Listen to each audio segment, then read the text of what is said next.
Hörst du das? Nichts. Absolute Stille. Wo heute der Staub in den Lichtstrahlen tanzt, bebte früher der Boden unter der Last von 1000 Tonnen Stahl. Dies ist ein Ort, der vergessen wurde. Ein Relikt einer Zeit, in der Schweiß und Kohle das Fundament einer ganzen Nation bildeten. Über 50 Jahre lang war dieser Schacht die Lebensader der Region. Diese massiven Maschinen, sie wirken wie Skelette einer vergangenen Zivilisation. Hier wurde das Gestein im Sekundentakt bezwungen.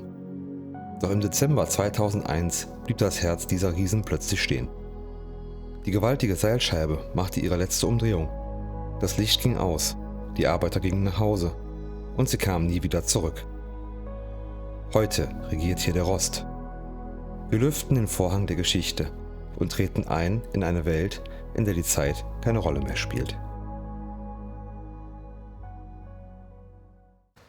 Moin Leute und willkommen zu einem neuen Video auf meinem Kanal. Ich bin wieder unterwegs mit dem Enzo und heute wollen wir uns eine verlassene Zeche angucken.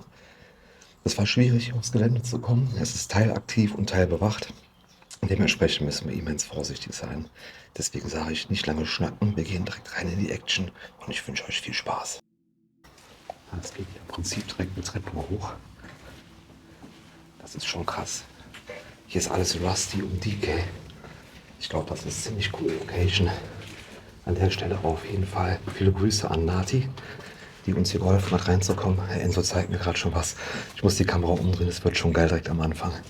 Guckt euch das an. Hier geht's direkt los. Das ist der absolute Wahnsinn. Was sind das bitte für riesen Zahnräder?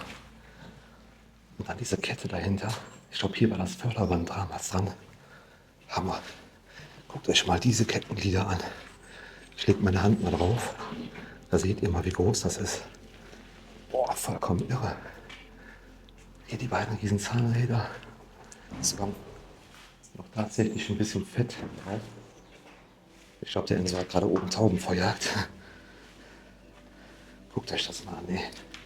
Wahnsinn. Und dann lief hier das Förderband drüber. Ist das irre. Boah Leute, ich komme hier schon gar nicht klar. Wir sind im ersten Gebäude drin und direkt so ein geiles Motiv. Richtig cool hier mit den Zahnrädern und alles. Hammer. Hier nebenan ist ein Raum, da gucken wir jetzt auch mal eben rein. Da sind noch Schaltschränke drin, hat Enso gerade eben gesagt. Dafür schnappe ich mir schnell die Taschenlampe, dann gehen wir gucken. Aber bitte guckt nochmal. Ist das nicht ein geiles Teil, Leute? Unfassbar gut. So, hier geht's weiter. Die ganzen Schaltschränke hier alle. Gott, ey, die sehen richtig apokalyptisch aus, Leute. Guck mal hier. Sperre im Wipper ausrasten. Wipperantriebmotoren. Reserve. Hammerhart. Und das hier alles in so richtig schönem rostigen Decay, Leute. Da oben tropft auch schon das Wasser von der Decke. Richtig, richtig geil. So, alles klar. Es geht jetzt hier noch eine Ebene nach oben. Da gehen wir jetzt mal vorsichtig hin. Der Enzo ist da schon unterwegs. Schauen wir mal, was da auf uns wartet. Auf jeden Fall erstmal wieder Treppensteigen angesagt und natürlich super vorsichtig sein.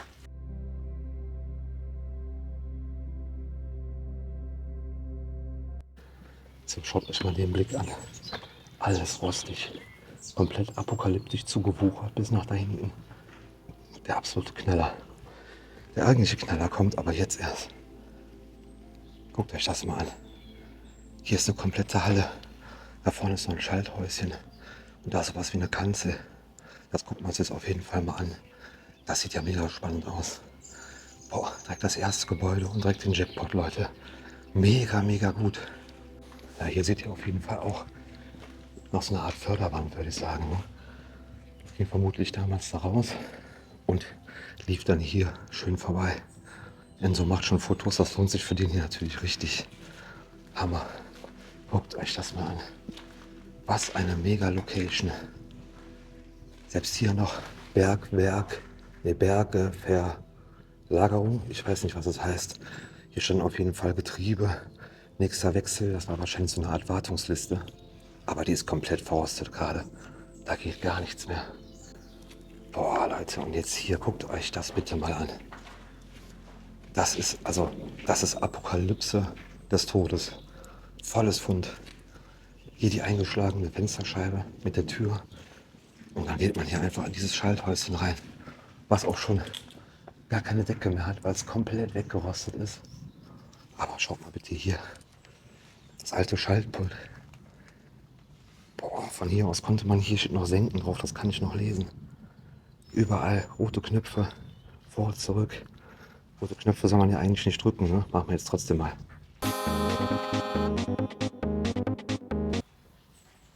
Ne, tut sich nichts. Boah, hammerhart, Leute. Richtig geil. Und von hier aus dann der Blick raus aus dem Häuschen. Und was auch immer das ist, das gucken wir uns jetzt gleich an. Mega, mega gut. So, weiter geht's. Der Enzo sagte gerade, es ist eine Entladestation. Das heißt, das Teil, was ihr jetzt gleich hier seht, hat wohl was hier hingebracht. Und es ist, nein, nicht das Teil, das Förderband hat was in das Teil gebracht. Und das konnte man drehen, um es unten zu entladen. Aber lange Rede, kurzer Sinn. Ich zeige euch lieber das Teil, dann könnt ihr es euch besser vorstellen. Guckt euch das bitte mal an. Ist das Hammer? Richtig, richtig gut. Hier ist das Kontrollpunkt. Und hier die Verladestation. Boah, der Boden hier ist ganz schön weich, aber gut. Guckt mal, dieser Blick. Dann kamen hier diese Schütten rein wahrscheinlich. Und dann wurden die da unten tatsächlich in diesen Trichter geschmissen. Vielleicht standen da früher LKWs drunter oder sowas. Und haben das dann quasi aufgefangen. Wahnsinn. So, quetschen wir uns mal hier an den Schienen vorbei. Boah, hier ist auch gut Feuchtigkeit auf dem Boden. Oha, da hinten ist noch so ein fetter Motor. Hier vorne weiß ich nicht, irgendeine Hydraulik. Wahrscheinlich ist das die zum Kippen. Und hier auch nochmal so riesen Ketten, Leute. Guckt euch das bitte mal an. Die haben ja auch diese Plattform oder so. Vielleicht haben die quasi so gezogen, damit quasi das Gerät sich neigen konnte. Also wer sich mit Zechen besser auskennt, der kann mir das gerne mal sagen. Ich bin da leider nicht so firm drin. Auch wenn ich quasi in einem Gebiet wohne, wo damals viel Kohle abgebaut worden ist, habe ich trotzdem kaum Plan. Aber guckt euch mal bitte diesen Blick in die Halle an, Leute. Wahnsinn.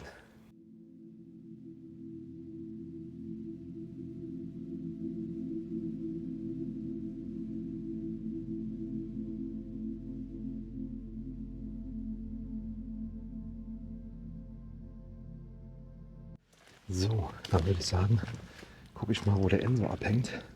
Und dann checkt man den Rest der Location hier nochmal aus. Weil ich glaube, hier gibt es definitiv noch mehr coole Sachen zu entdecken als das. Aber wir werden sehen und bewegen uns weiter super vorsichtig, weil das geht hier stellenweise krass runter. Okay, sehen uns gleich. Wie gefällt es dir bis jetzt? Hervorragend. Mega, richtig gute Location. So, komm, auf geht's. Oh, hier war gerade schon die erste Schrecksekunde. Ganz blödes Geräusch gehört unten knallen. Aber es war der Wind, der die Tür aufgemacht hat.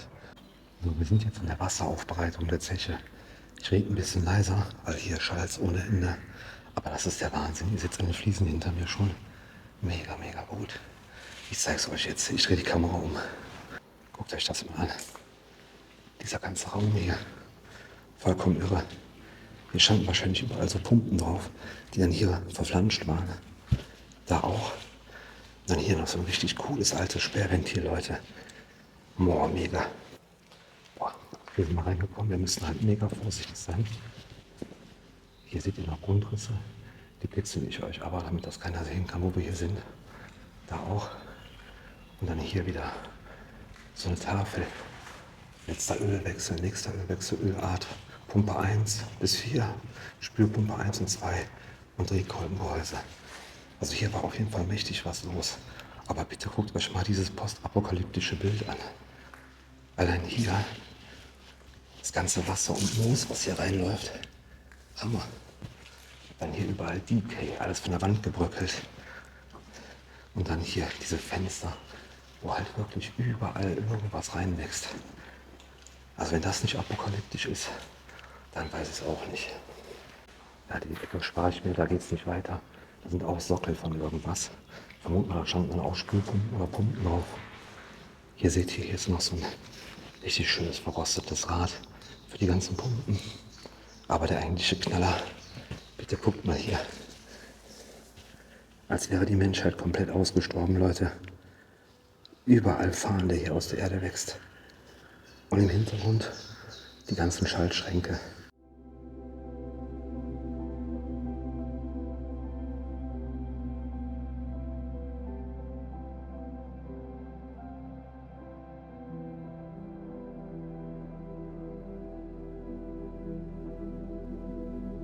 So, dann gehen wir mal in die obere Etage dieses Wasserversorgungsteiles. Checken mal, was hier oben auf uns wartet. Im Idealfall das mal ohne gesehen zu werden. Guckt euch das an. Das ist tricky hier alles. Boah, aber auch hier, guckt mal bitte. Was sind denn das bitte? Wasserbecken? Ja, ich glaube schon. Riesige Wasserbecken mit Sperrventilen hier, jede Menge. Aber ihr seht auch schon die Betonplatte, wo die drauf sitzen. Die gibt schon nach, da geht's runter. Aber hier konnte man die komplette Reihe, da hinten auch noch, vermutlich hier irgendwelche Tanks aufmachen. Aber die Decke, alter Schwede. Aber auch da ist Moos schon überall an der Wand. Überall kommt Feuchtigkeit runter, da hinten auch. Das ist doch ein Lost Place Raum. Wahnsinn. Ich freue mich richtig. So, das war es auf jeden Fall hier von dem Gebäude erstmal. Wir sehen uns nachher woanders wieder. Wir schauen mal weiter, wo wir hier noch reinkommen. Wenn das hier weiter so spektakulär ist. Perfekt. Okay, wir sehen uns gleich. So, wir sind jetzt in der Fördermaschinenhalle. Und auch hier geht das weiter. Das ist der absolute Knaller, diese Location. Und ich frage mich, warum ich noch nie hier gewesen bin. Guckt es euch selber an. Wir sind auf jeden Fall nicht alleine. Wir haben hier gerade noch andere gesehen. Ob die Urbexer sind oder nicht, wissen wir nicht. Auf jeden Fall verfolgen sie uns nicht. Von daher keine Security.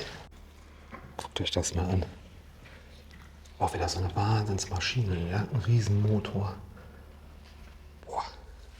Selbst hier noch mit PSI-Anzeige.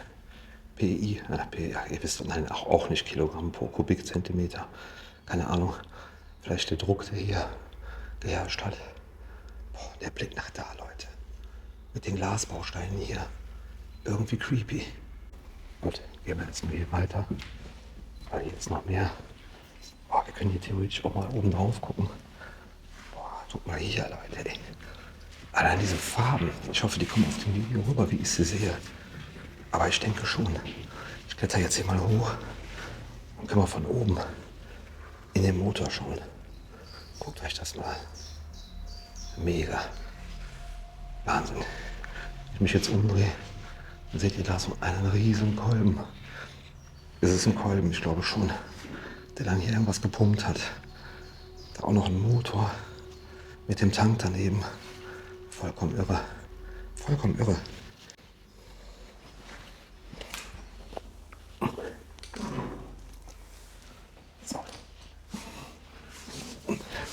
Weg gefunden. Enzo steht schon oben und nickt schon. Das muss Wahnsinn sein. Dann drehe ich die Kamera jetzt lieber um, weil das wollt ihr nicht verpassen. Oha. Oha. Leute. Auweia, ey. Meine Güte, gibt's hier viel zu sehen. Ein Häuschen. Dieses riesen Förderrad hinter Enzo. Diese Riesenhalle. Boah, irre. Wir müssen Stück für Stück anfangen. Okay, ich würde vorschlagen, wir gehen hier mal die Schränke durch. Auch hier war alles verstromt damals. Hier liegt sogar noch stellenweise was auf dem Boden. Boah, guckt euch mal an, wie viel Technik hier bitte noch drin ist. Ist das irre? Auch hier Sollwert, Laugenmessung hier, Tauchspule. Also hier ist auf jeden Fall wenig, ja, ich weiß nicht, ob viel Kabel geklaut worden sind, aber es ist auf jeden Fall nicht zerschrottet worden, wie sonst immer so oft. Boah, und hier, guckt mal, Sollwertintegrator, Vorverstärker, Hochstromverstärker, Konstanthalter. Alter Verwalter. Boah, guckt euch das riesen Ding mal an. Ich weiß gar nicht, ob ihr die Dimensionen sehen könnt hier auf dem Video. Das ist vollkommen irre. Ein Riesenrad, mit dem irgendwas ja, weiter transportiert worden ist. Da sind so Kammern drin, die dann hier über diese Winde, über die Spule komplett gedreht wurde. Das ist ein riesen Trümmer, Freunde. Vollkommen irre. Hier noch mit so einem riesen Anker eingehakt. Also das ist unfassbar. Da können wir es auch nochmal in der Länge sehen. Und natürlich passend dazu gehört dieser kleine Motor. Also klein zeige ich euch gleich mal, wenn ich daneben stehe. Das Ding ist ein riesen Apparat. Guckt euch das mal an. Ich gehe mal einfach mit euch dran vorbei. Dann schaut ihr mal. Das ist auf jeden Fall ein AEG-Motor. Da schauen wir uns doch jetzt einfach mal an, wann der gebaut worden ist. So, ich bin dran an dem Motor. Schauen wir mal, ob wir hier irgendwas erkennen können. Modellnummer. Ja, 590 Umdrehungen die Minute, 50 Hertz. Aber irgendwie erkenne ich jetzt auf Anhieb kein Baudatum. Seht ihr das irgendwo? Ah, hier ist AEG-Logo. Ah, fehlt schon. Aber egal. Aber jemand hat hier auf jeden Fall diese Aufkleber bei hingeklebt. Die sind ziemlich niedlich, muss ich sagen. Ja, und zum Thema Kabeldiebstahl. Da seht ihr es. Waren dann doch einige hier. Aber schaut mal bitte hier auch, was das für ein Riesengerät ist. Ich glaube, das könnt ihr gar nicht sehen. Wartet mal, ich mache mal den Selfie-Stick so weit raus, wie es geht. Und dann filme ich mich mal von oben, damit ihr vielleicht sehen könnt, was hier abgeht. Schaut mal, könnt ihr das einigermaßen erkennen? Auch hier das Rad. Ich stelle mich mal so ein bisschen davor, ohne darunter zu fallen. Dann könnt ihr in etwa sehen, wie groß das ist. Vollkommen irre. Das ist der absolute Wahnsinn. Überall ist hier irgendwas zu entdecken in dem Ding. Und ich muss sagen, das ist eine Exploration, da hätte ich niemals mit gerechnet, dass die quasi so vonstatten geht. Oh, aufpassen, dass ich im Enso nicht ins Bild laufe hier. Ziemlich geil gewesen, bis jetzt, muss man sagen. So, allein von außen schon super, Leute, guckt mal. Dieses Türkis mit diesem Grau, wie die Farbe abblättert. Und dann hier, gehen wir mal rein.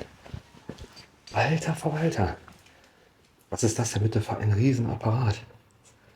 Von hier aus konnte man dann richtig schön da rausgucken und konnte sich die Maschinen angucken, wie die laufen. Musste vermutlich dann hier irgendjemand kontrollieren. Auch hier, Korbsignale, Zeitkorbbetrieb. Der rote Knopf. Aha. Nein, passiert hier nichts. Aber diese ganzen Anzeigen, Leute, das ist der Hammer. Meint ihr, die Hebel funktionieren noch? Ja, die funktionieren noch, Leute. Mega gut. Hier auch noch irgendwelche Drehräder und B- und Endschalter. Aber die Sachen, die fehlen alle.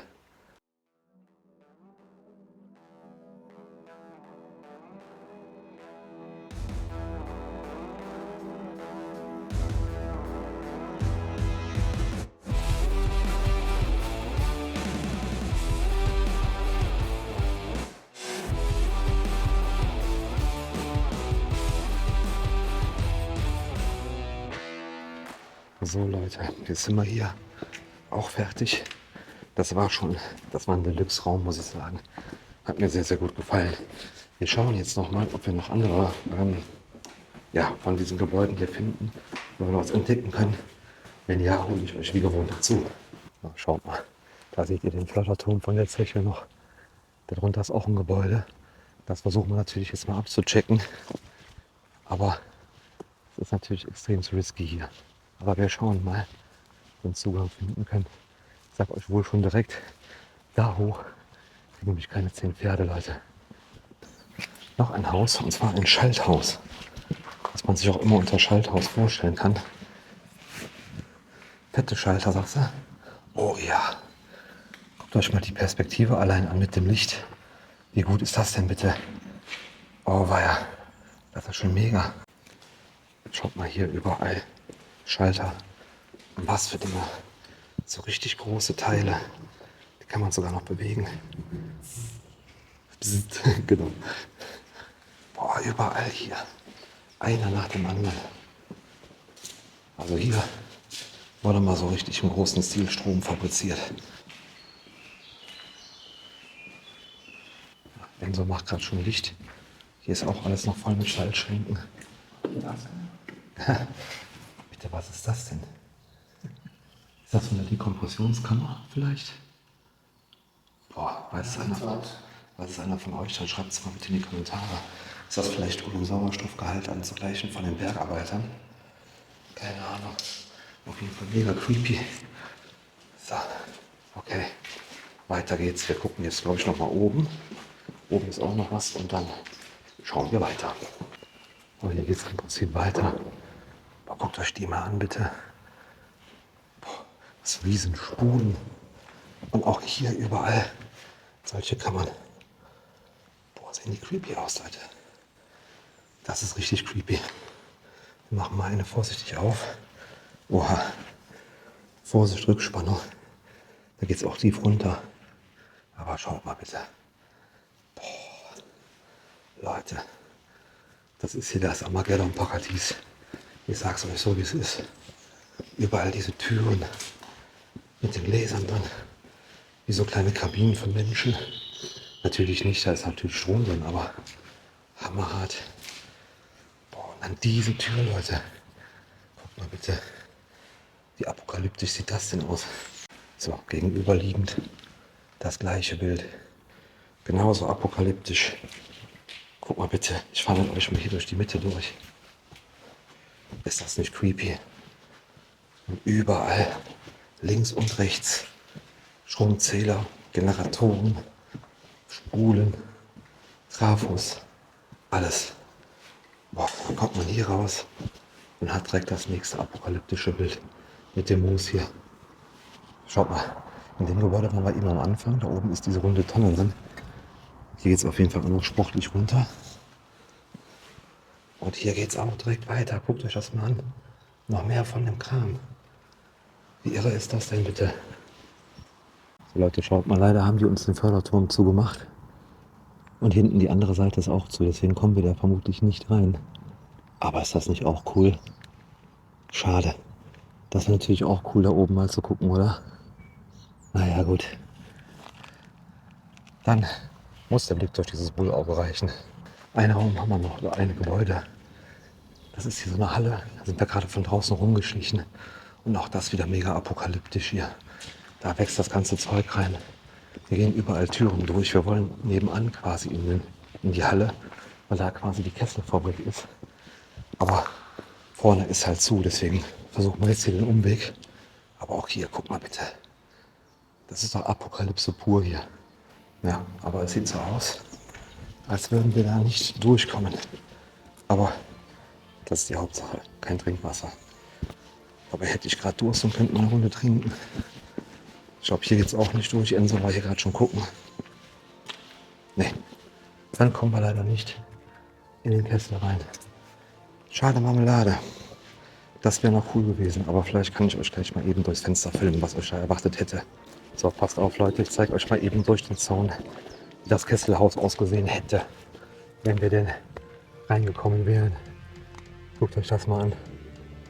Irre, oder? Schade. Wirklich schade. Aber gut, man kann nicht überall reinkommen.